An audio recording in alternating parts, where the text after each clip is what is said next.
સ્વાગત કરું છું. આપણે વાણિજ્ય પત્ર વ્યવહાર અને સેક્રેટરી પ્રેક્ટિસ એટલે કે એસપી અને સીસી એના બીજા ભાગમાં હવે આગળ વધીશું. પહેલા ભાગમાં આપણે એની વ્યાખ્યા જોઈ હતી, એના માધ્યમો જોયા હતા કે આ માહિતી સંચારની પ્રક્રિયા કેવી રીતે થાય છે એ આપણે જોયું કે બોલનાર વ્યક્તિ બોલે છે, કયા માધ્યમથી બોલે છે, કયા સાધનોની પસંદગી કરે છે, એ રીતે આપણે પ્રક્રિયા જોઈ કે સાંભળનાર વ્યક્તિ પાસે એ માહિતી જ્યારે આવે છે ત્યારે આ માહિતી સંચારની પ્રક્રિયા રહે એ પૂરી થાય છે. અહીંયા સુધી આપણે જોયું હતું. હવે આપણે એમાં આગળ વધીશું કે માહિતી સંચારની પદ્ધતિઓ, કે કઈ પદ્ધતિઓ છે કે જે પદ્ધતિથી આ પ્રક્રિયા કરવામાં આવે છે. તો વિવિધ પ્રકારની માહિતી સંચારની પદ્ધતિઓ છે એ અને શું છે અનુરૂપ પદ્ધતિઓ વપરાય છે કે અલગ અલગ એક કરતા વધારે પદ્ધતિઓ છે. એ બધી પદ્ધતિઓ રહી એ માહિતી સંચાર માટે અનુરૂપ હોય કે એને કેવી રીતના કયા પ્રકારની માહિતી સંચારની પ્રક્રિયા કરવાની છે એને જે અનુરૂપ પદ્ધતિ હોય એ પદ્ધતિ રહી એને વાપરવામાં આવે છે.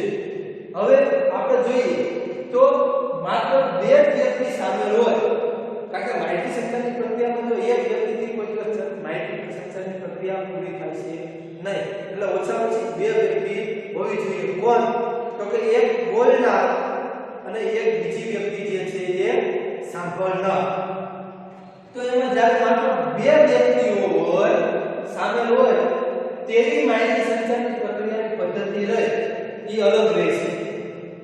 કે બે વ્યક્તિઓ એક બોલનાર અને એક સાંભળનાર ત્યારે જે પદ્ધતિ એમના અનુકૂળમાં રહેશે કે કોને? તો કે માહિતી સંચારની પ્રક્રિયા માટે.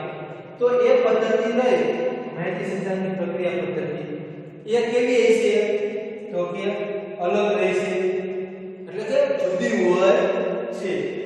અને આગળ જોઈએ આપણે તો કે વ્યક્તિ અને જૂથ, બરોબર, કે વ્યક્તિ અને જૂથ વચ્ચેની હોય એટલે શું થયું? વ્યક્તિ અને જૂથ. વ્યક્તિ એટલે કોઈ પણ એક વ્યક્તિ અને જૂથ એટલે કે સાંભળનાર જે છે એ સમૂહમાં હોય. કે બોલનાર વ્યક્તિ એક હોય અને સાંભળનાર વ્યક્તિ જે છે એ સમૂહમાં હોય તો એના માટે પણ શું થશે? માહિતી સંચારની જે પદ્ધતિ રહી એ પદ્ધતિ કેવી લેવી પડે? અલગ લેવી પડશે. જેમ કે આપણે ઉદાહરણ લેવું હોય તો વર્ગખંડ, આપણો જે વર્ગખંડ છે એટલે કે ક્લાસરૂમ જે છે તેની પ્રક્રિયા જે રહી તો એ કેવી હોય? તો અમુક વખત પ્રક્રિયા લાંબી પણ હોઈ શકે, તો ક્યારેક ટૂંકી હોઈ શકે, તો ક્યારેક સંકુલ એટલે કે સંતુલિત પણ હોઈ શકે છે. તો એ વખતે આ પદ્ધતિઓ જે છે ક્યારે? વર્ગખંડની. તો એ વખતે માહિતી સંચારની પદ્ધતિ જે છે એ બદલવામાં આવે છે. કારણ કે એક વ્યક્તિ એટલે કે બોલવા વાળો એક છે અને સાંભળવા વાળો કોણ? તો કે આપણે વર્ગખંડ લીધું છે. તો વર્ગખંડની અંદર ઘણા બધા વિદ્યાર્થીઓ બેઠા હોય તો સાંભળવા વાળો વધારે થયા અને બોલનાર કેવો થયો? એક વ્યક્તિ થયો. એટલે પદ્ધતિ કેવી થશે? અલગ રહેવાની થશે. અહીંયા ઉપર આપણે વાત કરી હતી તો કે બે વ્યક્તિ હતા, એક બોલવા વાળો અને એક સાંભળવા વાળો, એટલે એની પદ્ધતિ અહીંયા લાગુ પડશે નહીં. તો ક્યારેક વર્ગખંડની અંદર પ્રક્રિયા એવી લાંબી હોય છે કે કોઈ તમારો દાખલો આવ્યો, આપણે ઉદાહરણ લઈએ ગણિતનું, તો એ દાખલો લાંબો હોય છે, બરોબર, એટલે એને ગણિતમાં તમારે વાર લાગે છે, શિક્ષક તમને સમજાવે ગણાવે તો વાર લાગે છે. અથવા તો અમુક જે દાખલો ટૂંકો હોય, નાનો એવો સાવ કે 2 + 2 તો નાનો એવો થયો તો ટૂંકી પદ્ધતિ. સમજો કે બહુ મોટો હોય ને બહુ નાનો હોય ને માપ્યો હોય તો વર્ગખંડમાં કોઈ મુદ્દો આવ્યો સમજાવવાનો તો શિક્ષક એક બોલે છે, સામે વ્યક્તિઓ બેઠા છે, તો એ મુદ્દો નાનો એવો હોય, બરોબર, કે બહુ મોટો હોય નાનો હોય માપનો હોય એટલે કેવી થાય? સંતુલિત થશે. તો એમાં પદ્ધતિ બદલાય છે. એનાથી ઉલટું, હવે આનાથી ઉલટું એટલે ઉલટું એટલે તો કે આમાં કોણ હતો? એક વ્યક્તિ. કયો હતો? તો કે આ વ્યક્તિ જે છે એ બોલનાર હતો, બરોબર છે, અને સાંભળવા વાળા કેવા હતા? તો કે જૂથમાં.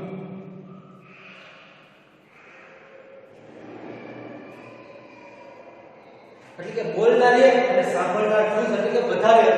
તો એના કરતા આપણે ઉલટું લઈએ, પદ્ધતિ કરીએ તો શું થશે કે જો માહિતી સંચારક જૂથ અને વ્યક્તિ વચ્ચે હોય એટલે તો કે બોલનાર જે વ્યક્તિ છે એ જૂથમાં હોય એટલે કે બોલવા વાળા એક કરતા વધારે છે જૂથ એટલે ઘણા બધા અને સાંભળનાર જે વ્યક્તિ છે એ કેવો છે એક છે એટલે શું થાય આવા સંજોગોમાં પ્રક્રિયા પાસે આપણે બદલવી પડે એની પદ્ધતિ બદલાવ લાવવો પડે આપણે હવે એનું ઉદાહરણ આપણે લેવું હોય તો પ્રેસ કોન્ફરન્સ બરોબર પ્રેસ એટલે કે મીડિયા વાળા જે છે એમની જે કોન્ફરન્સ હોય છે તે તો મીડિયા વાળા જ્યારે કોઈ ઇન્ટરવ્યુ લેવા આવતા હોય કોઈ સક્સેસફુલ માણસ હોય અથવા મોટા બિલ્ડર હોય કે મોટા બિઝનેસ વાળા હોય તો એ ભાઈ એકલા ઊભા હોય છે આપણે જોઈએ ઘણીવાર સમાચારમાં જોઈએ છીએ કે ટીવીમાં તમે જોયું હોય પિક્ચરમાં તમે જોવો છો કે ભાઈ એક વ્યક્તિ ઊભો હોય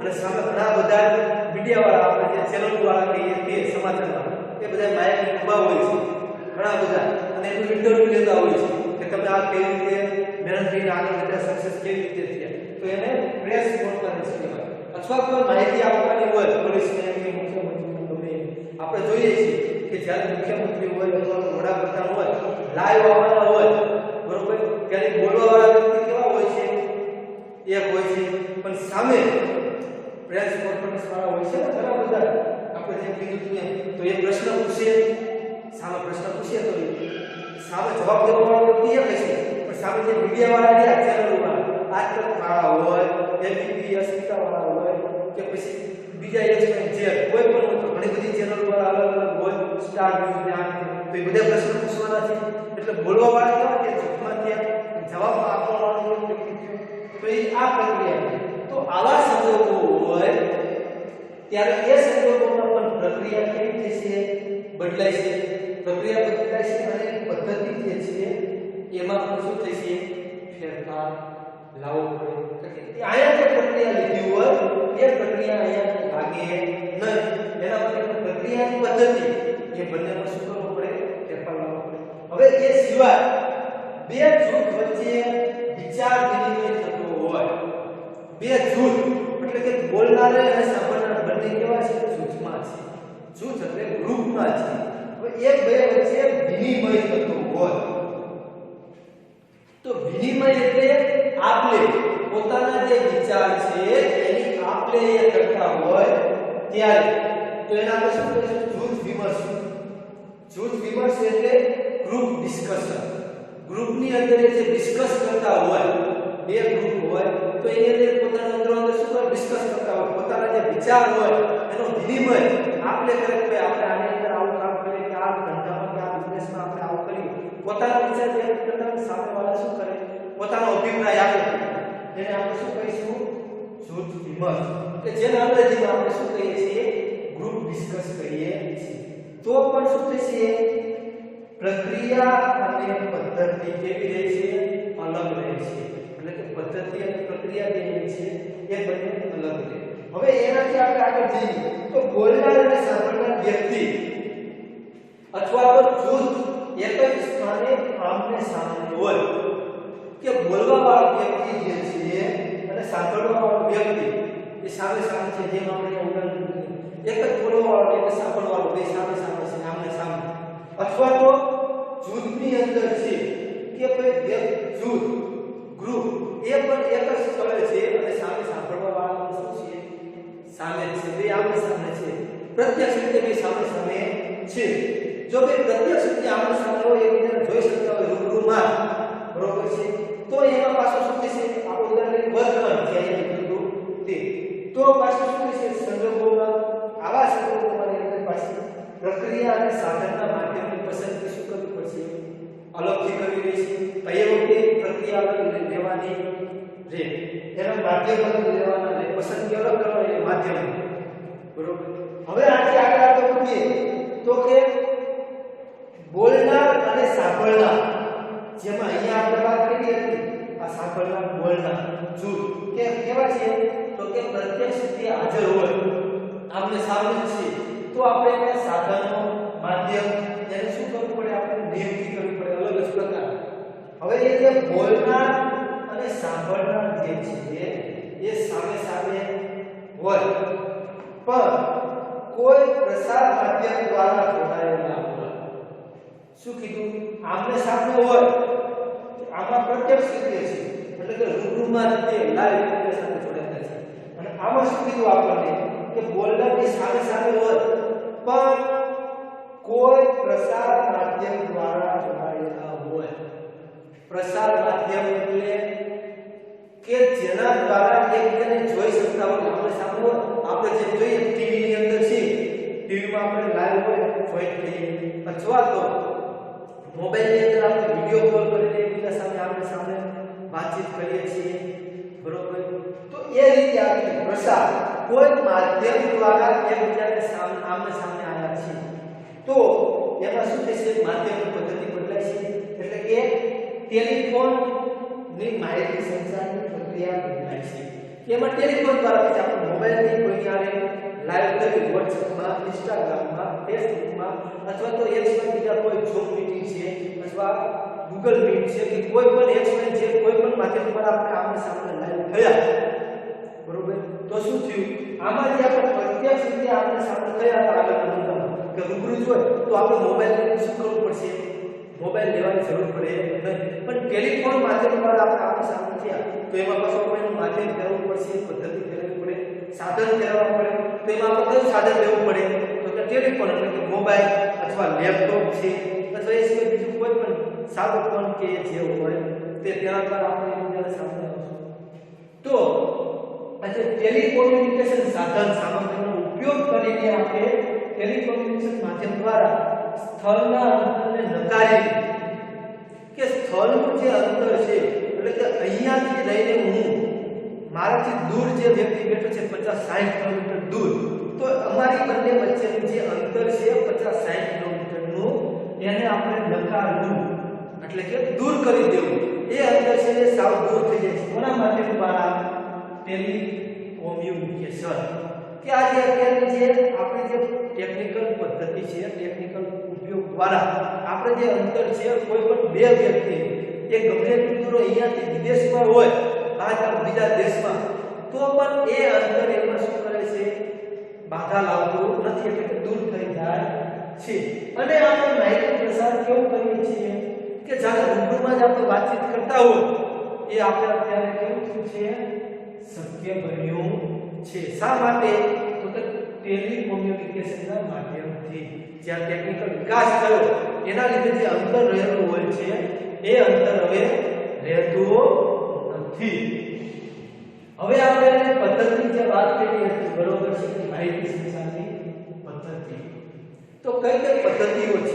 આ આપણે ખાલી એક શું કર્યું એનું વાત કરી ભાઈ માત્ર બે વ્યક્તિ હોય બોલવા વાળો અને સાંભળવા વાળો તો એનું માધ્યમ અલગ રહે, કે પછી જૂથ હોય એક વ્યક્તિનું જૂથ હોય કે બોલવા વાળા વધારે હોય તો સાંભળવા વાળા એક હોય તો કયું માધ્યમ લેવું આપણે બધાની આપણે વાત કરી છે. તો હવે પદ્ધતિઓ ઉપર જઈશું તો કઈ કઈ પદ્ધતિ છે કે જેનો ઉપયોગ કરીને આપણે માહિતી સંચારની પ્રક્રિયા જે છે એને પૂરી કરીએ છીએ.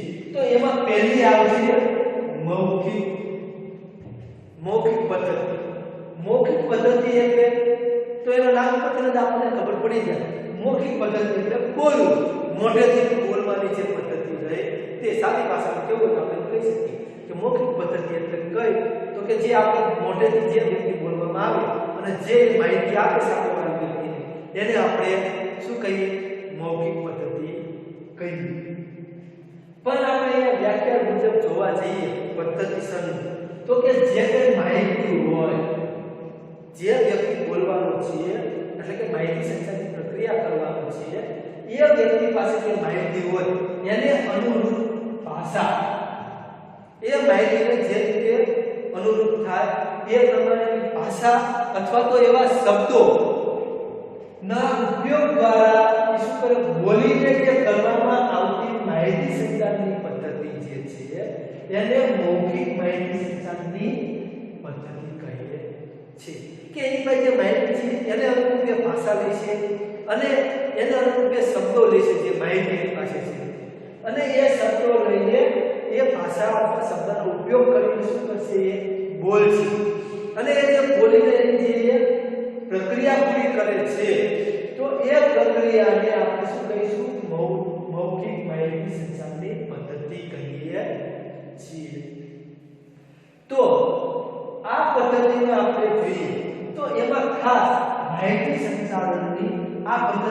કઈ મૌખિક પદ્ધતિ રહી. તો એની અંદર આપણે ખાસ ઉચ્ચારણની સ્પષ્ટતા હોવી જોઈએ કે એ જે ઉચ્ચારણ કરે છે એને સ્પષ્ટ હોવું જોઈએ કે સામેવાળો જે વ્યક્તિ સાંભળે એ સ્પષ્ટ સાંભળી શકે અને સાંભળી શકાય એવું જો આપણે વાત કરીએ કે ઉચ્ચારણ સ્પષ્ટ ચોખ્ખું હોવું જોઈએ. એ જે શબ્દ બોલે એ સામે સાંભળનારને શું હોય ચોખ્ખું સાંભળી શકે એવો મોટો અવાજ હોવો જોઈએ, શુદ્ધ હોવું જોઈએ, ઉચ્ચારણ કેવું સ્પષ્ટ અને મોટા અવાજે કે એનાથી દૂર બેઠેલો વ્યક્તિ હોય ત્યાં સુધીનો અવાજ પહોંચે એવો મોટો અવાજ શું હોય જરૂરી છે. હવે જો મૌખિક પદ્ધતિમાં હાવ ધીમે બોલે બરોબર, સામે 30 જણા બેઠા હોય અને અહીંયા ધીમે ધીમે સાવ બોલતો હોય તો શું થવાનું એ બધાને જે બોલે છે એ સાંભળાય છે નહીં. ન સંભળાતા માહિતી સંચારની જે પદ્ધતિ રહે એ કેવી રહે અધૂરી રહે. માટે અહીંયા આપણને કીધું છે કે ઉચ્ચારણ સ્પષ્ટ અને સાંભળી શકાય એવો અવાજ કેવો હોવો જોઈએ મોટો, એટલે કે જોરથી જે બોલી શકવો જોઈએ બધાને સંભળાય એમ. હવે એના ઉદાહરણ આપણે લેવા હોય તો વાતચીત બરોબર કે એકબીજા સાથે વાતચીત કરી શકીએ આ મૌખિક પદ્ધતિમાં આ સાધનમાં એક વાતચીત વાર્તાલાપ છે. ભાષણ કે ઘણી જગ્યાએ આપણે જોઈએ તો ભાષણ આપવામાં આવતું હોય છે. શું થયું કે સાવ માહિતી આપે. વાર્તાલાપ કે એને વાર્તામાં અનુરૂપ કરીને શું કરે વાર્તાને પૂરી કરે અને વાતચીત કરે બે વ્યક્તિઓ અથવા જૂથ ચર્ચા જેમ આપણે વાત કરીએ કે ગ્રુપ ડિસ્કશન. તો આ વગેરે જે છે એ મૌખિક પદ્ધતિના શું છે ઉદાહરણો છે. હવે આપણે લેખિતની વાત કરીએ. બીજી પદ્ધતિ આવશે લેખિત પદ્ધતિ. તો લેખિત એટલે લખવું કે લખવાની જે પદ્ધતિ રહે એને આપણે શું કહીશું લેખિત પદ્ધતિ કહીશું. અત્યારે હું લખું છું એટલે આ કઈ છે લેખિત પદ્ધતિ અને બોલું છું તો શું થયું મૌખિક થાય. તો આ લેખિત પદ્ધતિમાં માહિતીને યોગ્ય ભાષા કે શબ્દનો ઉપયોગ કરીને યોગ્ય લિપિમાં એટલે કે યોગ્ય લખાણની અંદર મોકલવામાં આવે એવી પદ્ધતિને લેખિત માહિતી પદ્ધતિ કહેવામાં આવે છે. કે યોગ્ય લિપિ યોગ્ય ભાષાને શું કરવું જોઈએ એમને પસંદ કરવી જોઈએ. હવે કોઈ ગુજરાતી ભાષાવાળો હોય બરોબર એને અંગ્રેજી નથી આવડતું અને એના માટે અંગ્રેજી ભાષા લખીને એને માહિતી મોકલો તો આ માહિતી સંચારની જે પદ્ધતિ રહે એ શું થશે અધૂરી રહી છે, પૂરી થશે નહીં.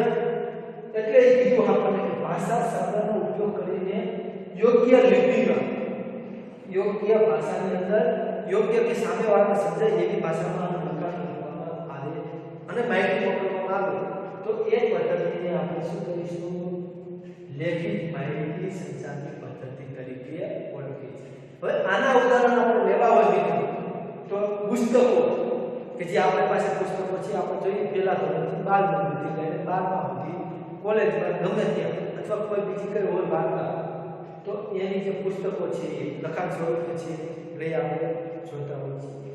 પત્ર લેખન એટલે કે પત્ર લખીને આપવામાં આવે છે. આપણે પહેલાના જમાનામાં અત્યારે શું પત્ર લેખનમાં શું થઈ ગયું છે પહેલા જ્યારે ફોન ને એવું નહોતું ત્યારે કોઈ પણ માહિતી હોય સંદેશો મોકલવાનો હોય તો પત્ર લખીને મોકલવામાં આવતો. જેમ કે આપણે WhatsApp પર મેસેજ કરીએ એની બદલે શું થતું એ પત્ર દ્વારા લેખન કરવામાં આવતું. પહેલું પુસ્તકો બીજું પત્ર લેખન. અને અત્યારે આપણે જે વાત કરી કે આજના યુગમાં ટેલિકોમ્યુનિકેશન જે ટેકનોલોજીનો વિકાસ થયો છે એના દ્વારા ઈમેલ જે કરવામાં આવે તે મેલ થતો એની અંદર લખી ટાઈપ કરી મોકલવામાં આવતું હોય છે તે ઈમેલ. પછી છે વર્તમાનપત્રો એટલે જ્યાં ન્યૂઝપેપર ને આવે છે તે દિવ્ય ભાસ્કર, સંદેશ, ગુજરાત વગેરે જે આપણે ન્યૂઝપેપર એ બધા શું છે વર્તમાનપત્રો છે. તો એની અંદર લેખિત માહિતી સંચાર પદ્ધતિનો ઉપયોગ કરવામાં આવે છે. આ બધા એના શું છે ઉદાહરણ છે. આગળ વધીએ ત્રીજું તો કે દ્રશ્ય એટલે જોવું કે જે જોઈને આપણે સમજી શકીએ કે શબ્દ વગર એમાં કોઈ શબ્દ હોય નહીં. જે આમાં લેખિત પદ્ધતિમાં લખેલું હોય બરોબર છે કે પુસ્તક હોય તો પુસ્તક આખે લખેલું જ હોય. કોઈ પણ વાર્તા હોય વાર્તા વિશે લખેલું. આપણે એસપીસીસી ની ચોપડી રહે પુસ્તક તો એમાં આટલું બધું લખેલું છે એ પુસ્તક. તો આની અંદર શબ્દ વગર ચિહ્નો હોય, શું હોય? ચિહ્ન એટલે કે નિશાનીઓ હોય, પ્રતીકો હોય, કે ચિત્રો દોરેલા હોય, અથવા તો આલેખ દોરેલા હોય, કે નકશા હોય, અથવા રંગ. ચિત્રો, રંગ છે, પ્રતીકો છે, આલેખો છે, કે નકશા હોય, તો રંગ, કલર છે ને. તો એના દ્વારા આ બધા વગેરે દ્વારા બોલ્યા વગર સાંભળ્યા વગર, કે ચિત્ર, પ્રતીકો હોય, નિશાનીઓ હોય, તો એમાં કોઈ બોલે નહીં. નિશાની થોડી બોલવાની, આપણને હું આની નિશાની જોઈએ, કે આપણને સંભળાવવાનું નથી કે આ શાની નિશાની છે, ખાલી આપણે જોવાનું છે. તો બોલ્યા સાંભળ્યા વગર ફક્ત આપણે શું કરવાનું છે? એને જોઈએ કે જોઈને સમજીને જે પદ્ધતિ થાય દ્રશ્ય પદ્ધતિ કહેવામાં આવે છે. કે ચિત્ર, નકશા, ચિહ્ન, પ્રતીકો અથવા કોઈ કલર છે, તો એને આપણે ફક્ત જોઈને, બોલ્યા સાંભળ્યા વગર ફક્ત જોઈને જે સમજી જઈએ, અને જે દ્રશ્ય પદ્ધતિ કહેવાય, કે જોઈને જે સમજવામાં આવે છે અને જે માહિતી સંચારની પદ્ધતિ કરવામાં આવે છે, તેને આપણે શું કહીશું? દ્રશ્ય પદ્ધતિ કહીશું. માહિતી સંચારની દ્રશ્ય પદ્ધતિ.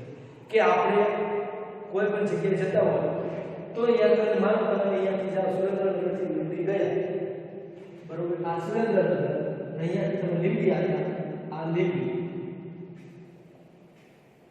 આ બાજુ જાઓ એટલે અહીંયા બોર્ડ માર્યું છે અમદાવાદ, અહીંયા એરો માર્ક લખ્યું છે રાજકોટ, અને અહીંયા એરો માર્ક લખ્યું છે લીંબડી. હવે તમે અહીંયા સુરેન્દ્રનગરથી અહીંયા લીંબડી પહોંચ્યા, નિશાની કરી આવું બોર્ડ મારેલું છે, આવા એરા મારેલા, બરોબર?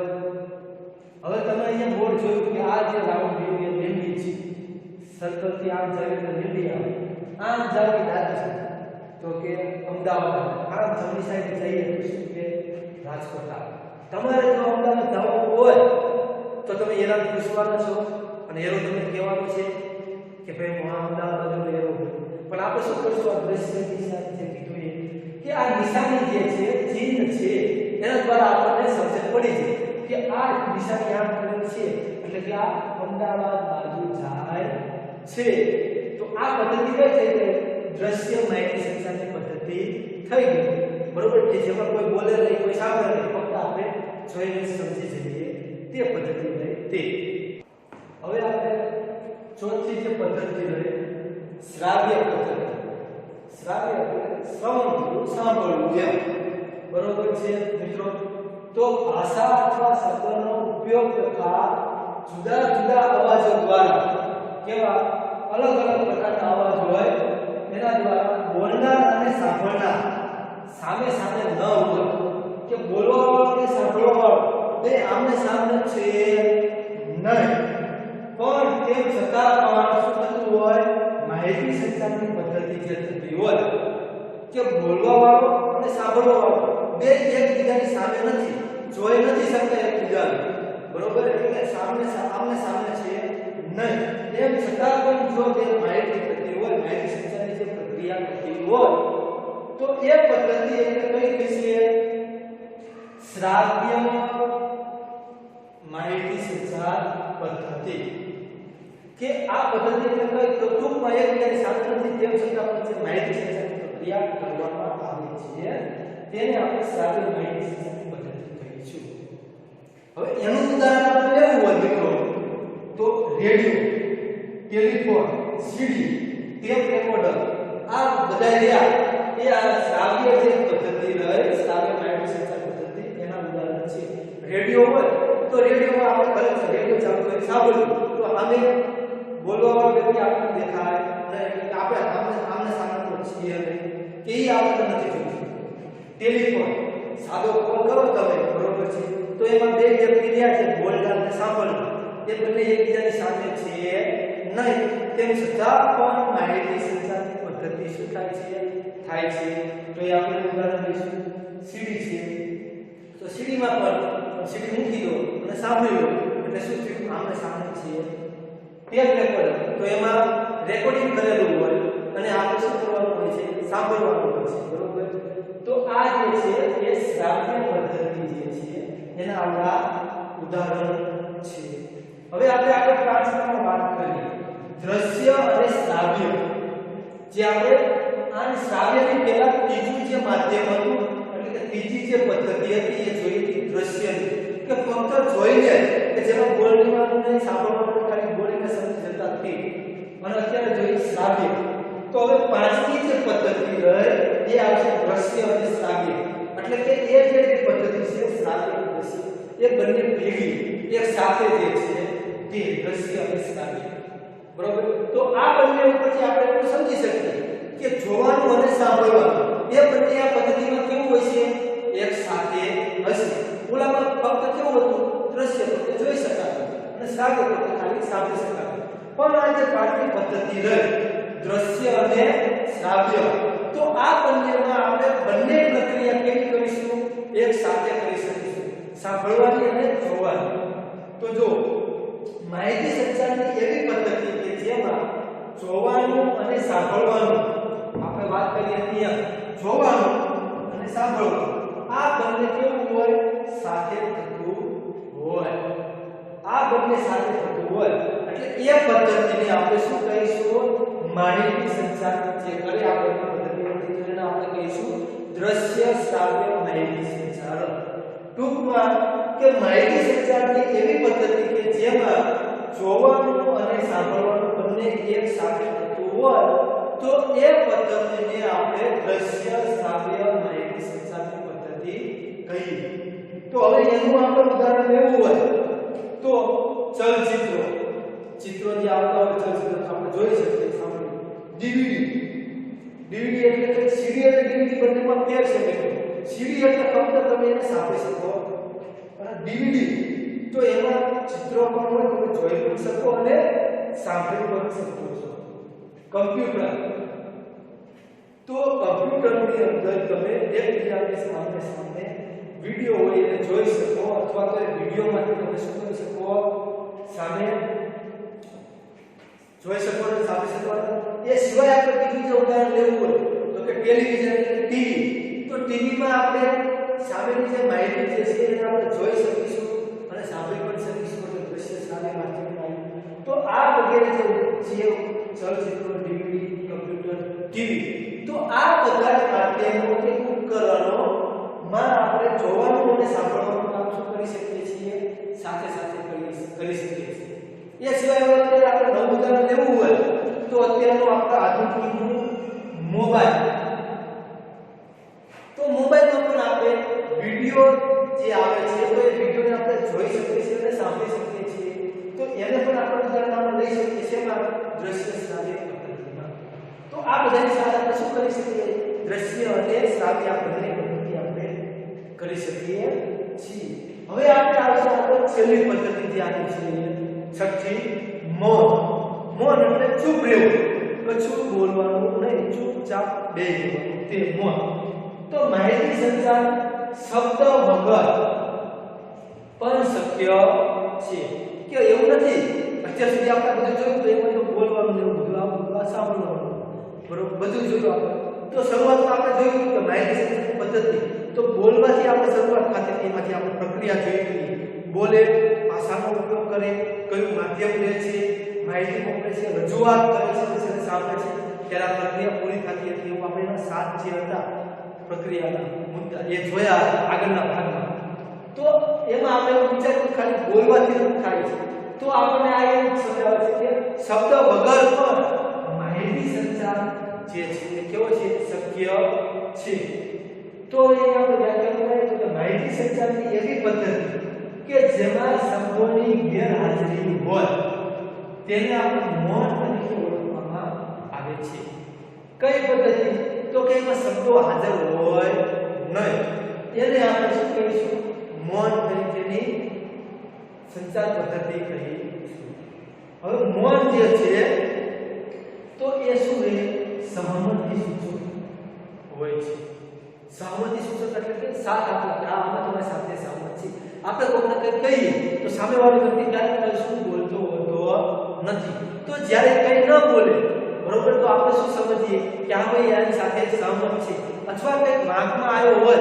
અને આપણે ખીજાતા હોય તો સામે કંઈ દલીલ ન કરે તો મોટા ભાગે એવું માનવામાં આવતું હોય છે કે એ પોતાનો વાત સ્વીકારી લે છે એટલે જે સામેવાળો વ્યક્તિ ખીજાય છે એ શું કરે છે? સાંભળે છે, સહમતિ એમાં દર્શાય.